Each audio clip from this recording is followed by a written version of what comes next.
खेड येथील राजगुरुनगर सहकारी बँकेच्या संचालक तसेच शरद क्रीडा व सांस्कृतिक प्रतिष्ठानच्या पुणे जिल्हाध्यक्ष अश्विनी राजेंद्र पाचारणे यांना नुकताच इचलकरंजी येथील पोलीस मित्र असोसिएशन व वेद फाउंडेशनच्या वतीने सहकार रत्न पुरस्कार जाहीर झाला आहे।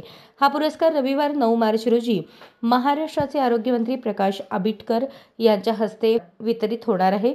अश्विनी राजेंद्र पाचारणे यांचे महिलांच्या सबलीकरणासाठी मोठे योगदान आहे।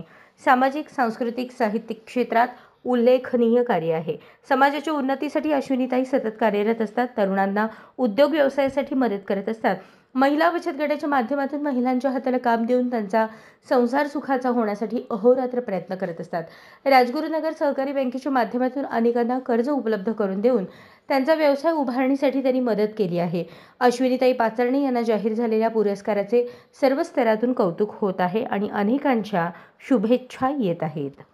अशाच नवनवीन अपडेटसाठी जनता राज्य न्यूज चॅनलला सबस्क्राइब करा, लाईक करा आणि शेअर करायला विसरू नका।